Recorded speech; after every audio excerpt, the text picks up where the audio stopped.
Nyakorom gajong sirikal koro yangoni jiario kende ema odorofa molwar South Sea odinonegi mok ji ang'wen kaka ni uliek motelo. Magi oyangi kod jatend migao mar jotije sirikal Geoffrey Ruku manolimo kar masirano ka bende olero ni odno ne en orofa 14 mok 16 kaka iwacho. Chenro mag temo reso jomanyo odno ruombre kuomgi bende medo dhi nyime katelo mochung' ne gedo e pacho ka NCA osingo ka ondamo ne joma ibiro yud kod ketho manyo kel luar mar odno. Walter Nyambaga miwa mathoth. Odiochieng' mar ariyo ka kendo chenro mar temo reso oganda ma omoko ka dhi nyime.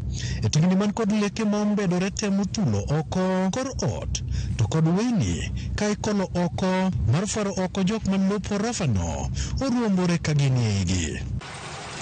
Kindeno, jatend migao mar jotije sirikal Geoffrey Ruku oyango ni ji ariyo magin chuknar ema odorofano molwar South Sea kar chung' od bura ma Lang'ata odio ma ok ji ang'wen kaka iwacho motelo.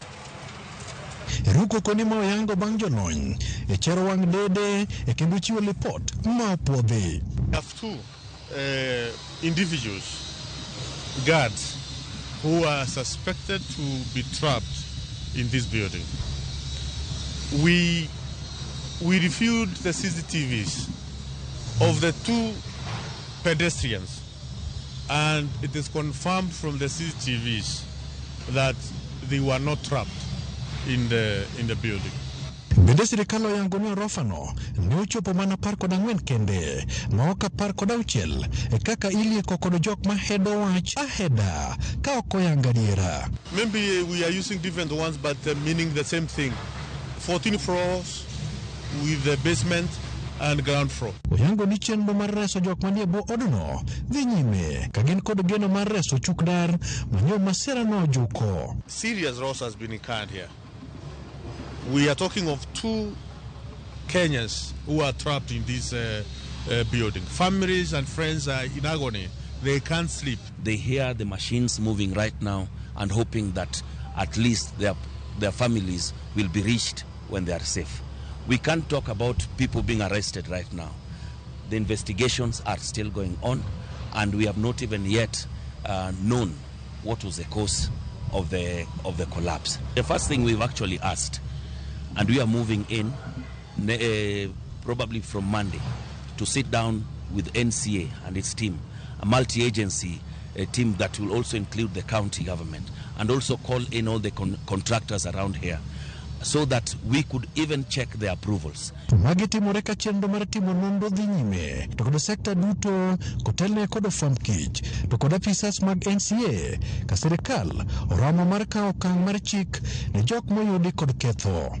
The approval document which we have, there are still some issues which are not very clear in terms of whether the regulation were properly followed, why is it that the stop order which was issued in August 11, 2025 was not followed. By the time we are done with the scientific evaluation of the building materials from this building, we will take people to court.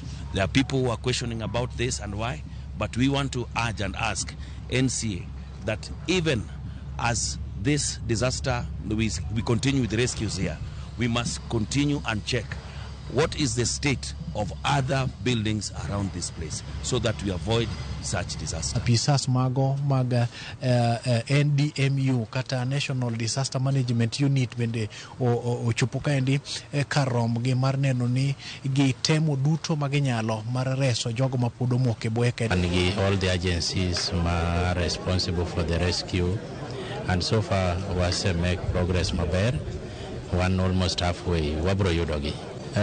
Sama masira makama otimore, dhano nyalo dak kuom seche makalo 72 ka ok ochiemo ok otim anything, to ahinya ni wasega yudo jomoko kata bang' ndalo 5-6 chenro machalo kamagi endi, so waonge luoro. Anachunga ndani, kazi inaingia saa 12. Jioni saa 12 ya jioni naingia, natoka asubuhi saa 12. Kama familia si tuko na huzuni sana. Tunashukuru serikali tangu jana walifanya kile wanaweza, wamefanya kazi, lakini tunataka waweke juhudi sana. Ile kazi inaendelea hapa sio kazi kidogo, lakini tunaomba serikali, President William Samuel Ruto aweke bidii, alete reinforcement mingi, watu kama wako uhai waokolewe. Familia kodusi pemano kod kuyo kod lit, masani yudo hocho, toponi kod geno mare yudo jogegi kangima. Walter Nyabaga, Ramogi TV.